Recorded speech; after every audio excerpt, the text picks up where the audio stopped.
ఈ అరణ్య ప్రాంగణానికి నైమిషము అని పేరు, నైమిషారణ్యము అని పిలుస్తారు.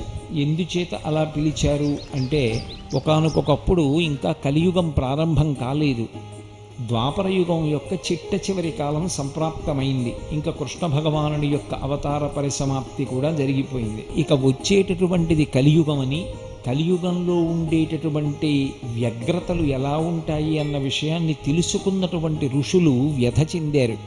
ఎక్కడికి వెళ్ళి మనందరం కూడా కూర్చుని అనుష్ఠానం చేస్తే కలిపురుషుని యొక్క ప్రవేశము ఉండదో అటువంటి భూభాగము ఏదైనా ఉన్నదా వాళ్ళకు అనుమానం వచ్చింది. సృష్టికర్త చతుర్ముఖ బ్రహ్మగారు కనుక వారందరూ బ్రహ్మగారి దగ్గరికి వెళ్ళారు.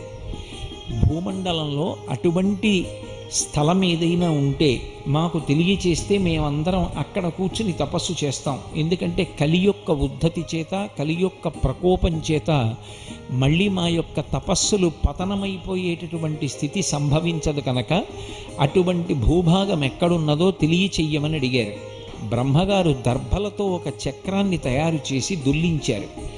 ఆ చక్రం యొక్క నేమి ఇరుసు ఎక్కడ విరిగి పడిపోతుందో, ఇక ఆ చక్రము దొల్లదో, అది కలిపురుషుడు ప్రవేశించినటువంటి పరమ పవిత్రమైనటువంటి ప్రాంగణమని, కాబట్టి మీరు ఈ చక్రం వెంట వెళ్ళవలసింది అని బ్రహ్మగారు నిర్దేశించారు.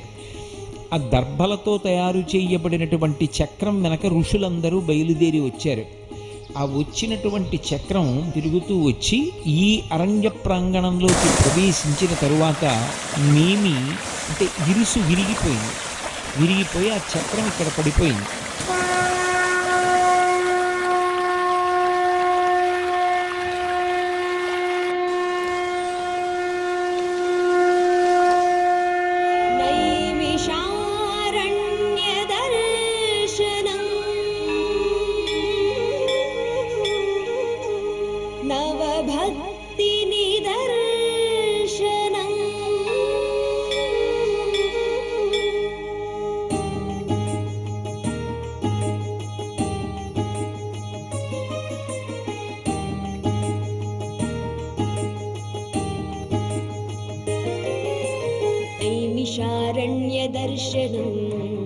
नवभक्तिनिदर्शनं नैमिषारण्यदर्शनं भवपापविकर्षणं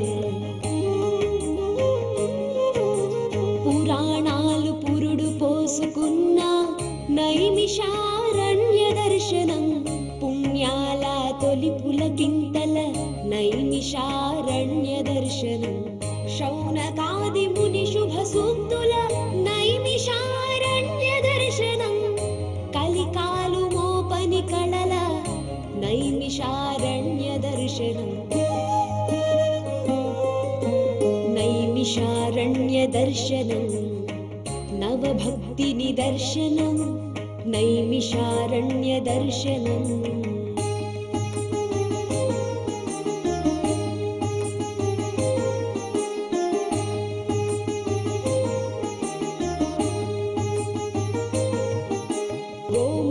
चक्रतीर्थलहरुल नैमिषारण्यदर्शनं दधीचीरुद्रवेङ्कटहनुमल नैमिषारण्यदर्शनं व्यासगद्यसूतगद्यल नैमिषारण्यदर्शनं भागवत सप्ताहमुल नैमिषारण्यदर्शनं नैमिषारण्यदर्शनं भवपापविकर्षनं नैमिषारण्यदर्शनं भवपापविकर्षणं नैमिषारण्यदर्शनं नवभक्तिनिदर्शनं नैमिषारण्यदर्शनं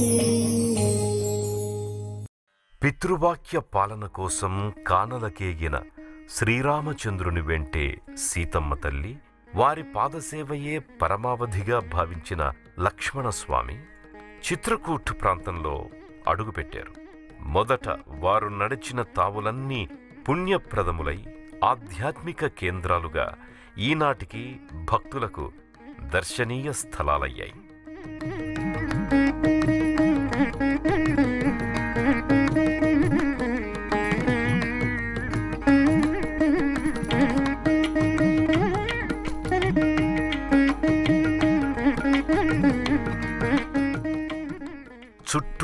పచ్చదనం, దీటైన గిరులు, దృష్టిపథంలోకి చేరకుండా శ్రవణానందాన్ని కలిగించే గుప్త గోదావరి, సప్తస్వర సంగీత ఝరులను పలికించే మందాకినీ నది సవ్వడుల మధ్య శ్రీరామచంద్ర పాదస్పర్శతో పులకించిన చిత్రకూటులో భక్తజన రంజకమైన ఈ పవిత్ర తావులను మనము కనులారా దర్శించి మనసారా పూజించి ఆనందిద్దాం పదండి.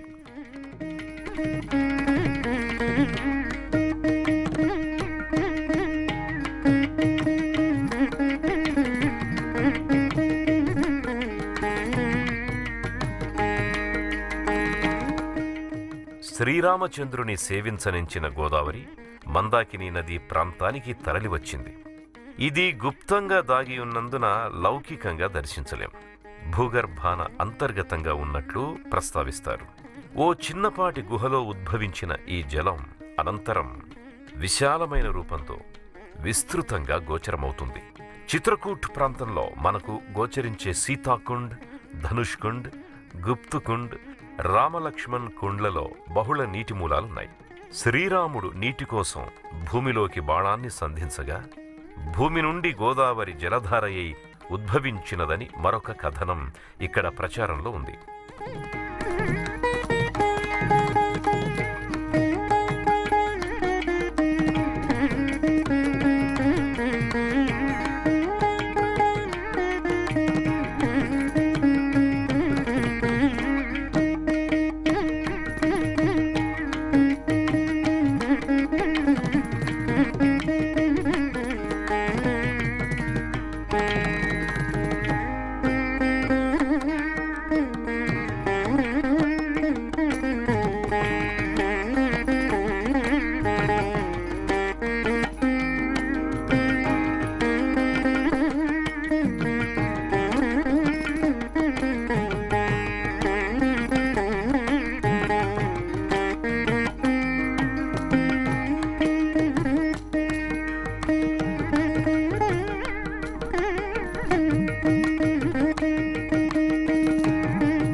సీతారామలక్ష్మణుల అద్భుతమైన మూర్తులను మనమిక్కడ దర్శించుకోవచ్చు.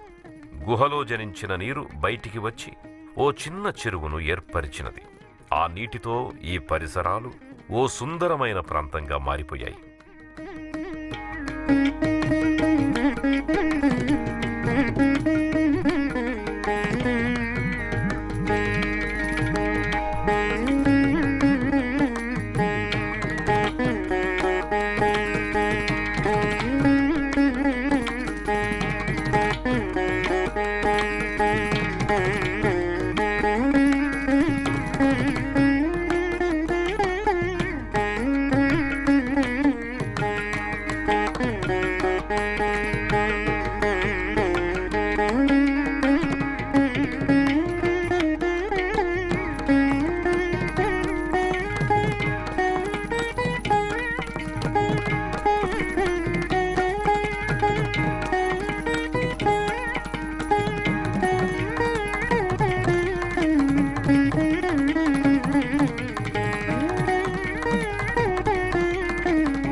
హనుమాన్ ధార చిత్రకూట్కి దక్షిణాపథాన 4 కిలోమీటర్ల దూరంలో ఓ చిన్న కొండపై ఉన్నది ఈ హనుమాన్ మందిర్.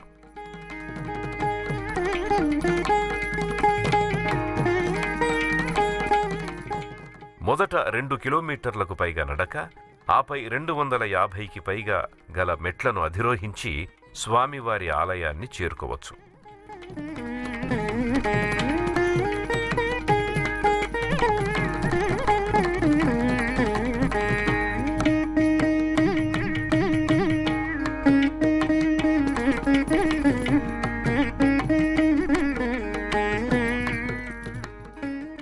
నాడు లంకా దహనానంతరం హనుమంతుడి తోక మండుతూనే ఉండగా హనుమ శ్రీరామ ధ్యాన నిమగ్నుడై ఉన్నప్పుడు ఓ పవిత్ర నీటి జలధార తలపై పడి శరీరమంతా ప్రవహించి ఈ స్థానాన పడి తీర్థంగా మారింది. ఆంజనేయ స్వామిని నూతనోత్సాహము ఆవరించింది. ఇక్కడ హనుమ, వరాహ, గరుడ, నరసింహ, హయగ్రీవ, వీరాంజనేయ రూపాలలో పంచముఖాంజనేయ విరాట్ రూపంతో వెలుగొందుతున్నాడు. ఆ స్వామికి నూనె, సింధూరం, జెండాలు, తీర్థ నైవేద్యాలతో పాటు నిత్య సేవలు జరుగుతుంటాయి. విశేష శుభ ఫలితాలనిచ్చే శక్తివంతమైన ఆలయం ఇది అని భక్తుల విశ్వాసం.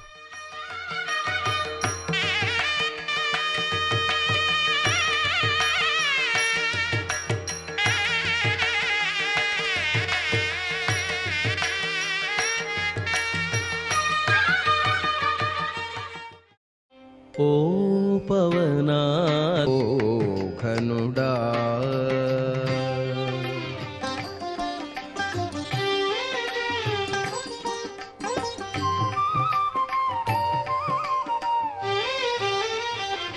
ఓ ఘనుడా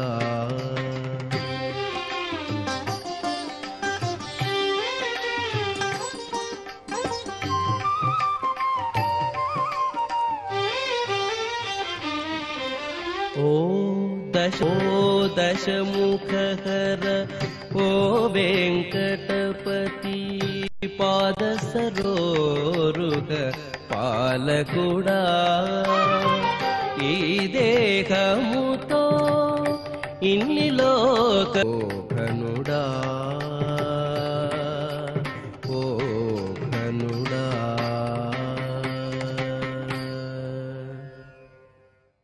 సీతారసోయి హనుమాన్ ధారకి సమీపంలోనే సీతా గటోరీగా పిలువబడే సీతామాత వంటగది ఉన్నది.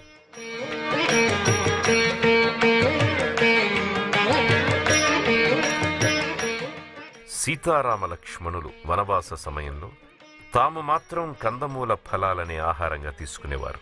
కాని మహర్షులు, ఎందరో మునులు తమ పర్ణశాలకు వచ్చిన సమయంలో సీతామాత వారికి వడ్డించిన వంటశాల ఇది. సీతామాత, అత్రి, అగస్త్యుడు, సుతీక్షణుడు, శరభంగ, వాల్మీకి మునులకు వడ్డించి వారి వైభవ ఆశీస్సులు పొందినందువల్ల ఈ స్థలం అతిథి ప్రభుత్వముగా స్థానిక భక్తకోటి వ్యవహరిస్తోంది.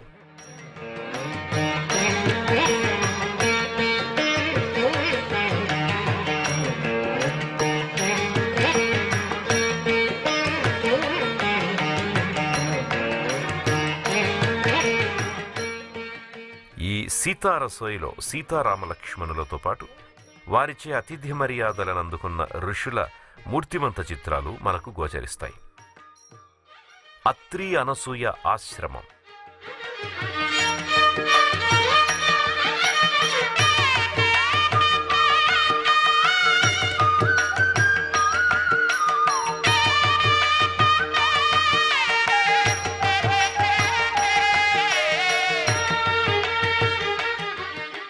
అనసూయ మహాసాధ్వి, అత్రి మహర్షి ధర్మపత్ని. తన పాతివ్రత్య మహిమతో సూర్యగతినే శాసించిన నారీ శిరోమణి. ఆ శీలవతిని శాంతపరచడానికై త్రిమూర్తులు తరలివచ్చి అనసూయను ఉపశమింపజేసి సూర్యగమనాన్ని తిరిగి పునరుద్ధరించారు.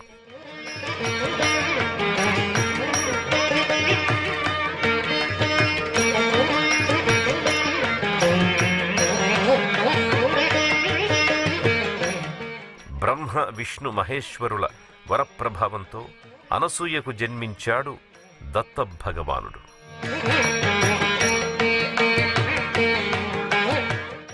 అనసూయాశ్రమం సమీపంలో నదీ గమనం కడు సోయగంగా ఉంటుంది.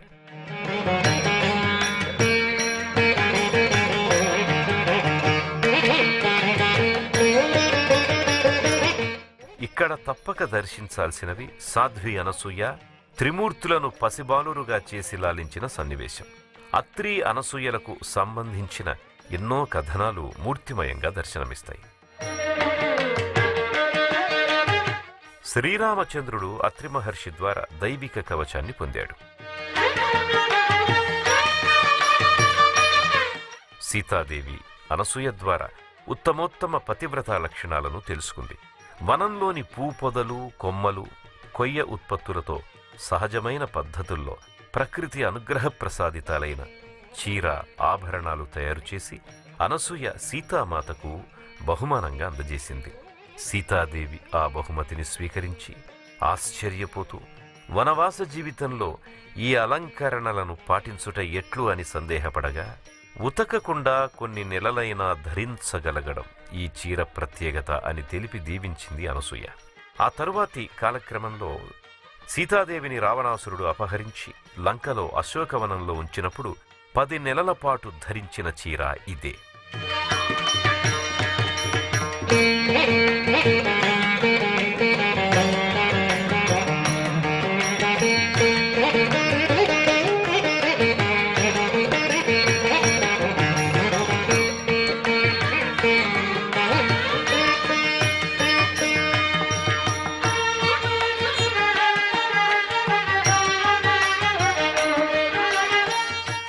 రామ్ సాయా నాడు చిత్రకూట్ ప్రాంతానికి సీతారామచంద్రుడు సమీపించిన మొదటి తావు ఇదే. ఈ ప్రదేశంలోనే ఆ రోజు రాత్రి విశ్రమించారు. ఇక్కడ సీతారాముల నిద్రాభంగిమ యొక్క ముద్రలను మనం చూడవచ్చు. సీతామాత ఒక పక్కకు తిరిగి పడుకోగా శ్రీరామచంద్రుడు వీపును భూమికి ఆనించి ఆకాశం వైపు తిరిగి వెల్లకిలా పడుకున్న ముద్రలు నేడు చూసిన భక్తుల హృదయాలు ఎంతో విచలితమవుతాయి.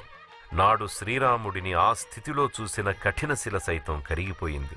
అందుకే శ్రీరామచంద్ర ప్రభువు శయనించిన ఈ ప్రదేశంలోని రాయి నిస్సారమై మెత్తగా ఉండడం భక్తులు తాకి గమనించి తెలుసుకోవచ్చు.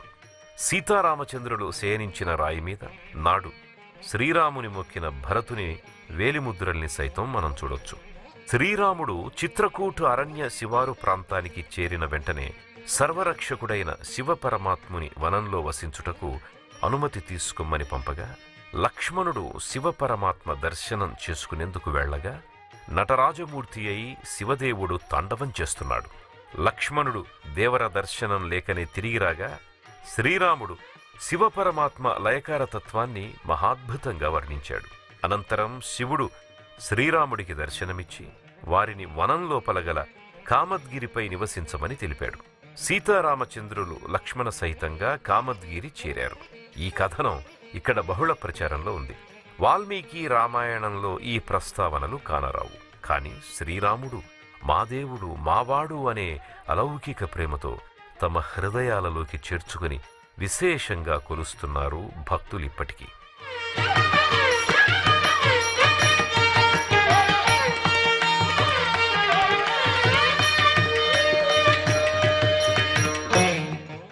భారత్ మందిర్, భారత్ కూప్. కూపు అనగా కూపము, బావి అని అర్థం. భారత్ కూపు చిత్రకూట్కి పశ్చిమ దిశలో 20 కిలోమీటర్ల దూరంలో ఉంది. భరతుడు చిత్రకూట్ చేరి శ్రీరాముణ్ణి తిరిగి అయోధ్యకు వచ్చి పట్టాభిషిక్తుడవ్వవలసిందిగా అనేక విధాలుగా ప్రాధేయపడ్డా ఫలితం దక్కలేదు. శ్రీరాముణ్ణి రాజ్యాభిషిక్తుడిగా చూడాలని భారతావనిలోని పవిత్ర నదుల నుండి సేకరించిన నదీ జలాలను కూడా తీసుకుని వచ్చాడు భరతుడు. కాని రామచంద్రుడిని ఒప్పించలేక ఖిన్నుడైనాడు. అత్రి మహర్షి తెలిపిన విధంగా ఆ నీటిని ఈ బావిలోకి జారవిడిచాడు. నాటి ఆ బావి ఇదే. ఈ బావిలోని జలంతో స్నానం చేయటం మంగళప్రదంగా భావిస్తారు భక్తులు. ఈ బావికి 4 వైపులా నీటిని తోడేందుకు 4 చేదలు ఏర్పాటై ఉన్నాయి. ఆ 4 ప్రదేశాల నుంచి భక్తులు నీటిని తోడతారు. ఒకే బావి నుండి తీసిన ఆ నీరు 4 చోట్ల 4 రుచుల్లో ఉండడం విశేషం. ఒకచోట సాధారణ, మరొక చోట ఉప్పుగా, ఇంకో ప్రదేశంలో తీయగా, మిగిలిన చోట తేటగా ఉండడం శ్రీరాముడి మహిమ కాక మరేమిటి. ఇలా జనశ్రుతిలో చిత్రకూటు ప్రాంతంలోని ఈ రామకూపం అద్భుతంగా అలరారుతోంది.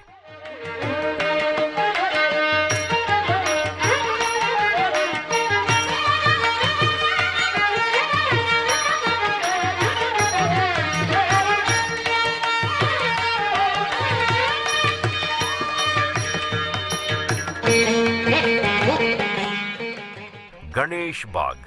ఇది రామాయణం కాలం నాటి ఆలయం కాదు.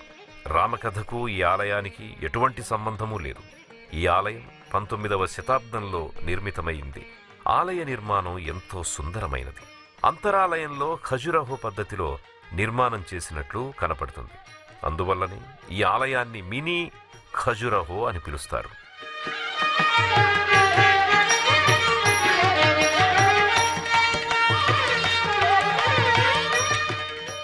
శ్రీరాముడు సీతాలక్ష్మణ సమేతుడై 18 మాసములకు పైగా ఈ చిత్రకూటులోనే గడిపాడు. ఇటు నుంచి దక్షిణ దిశగా దండకారణ్యం వైపు తన ప్రయాణాన్ని సాగించారు. శ్రీమద్ రామాయణంలో వనవాసంలో భాగమైన ఈ చిత్రకూట్ శ్రీరామ నివాస విశేషాంశాలతో అయోధ్యాకాండ సంపూర్ణమై దండకారణ్య ప్రయాణ ప్రస్తావనతో అరణ్యకాండ ప్రారంభమవుతుంది.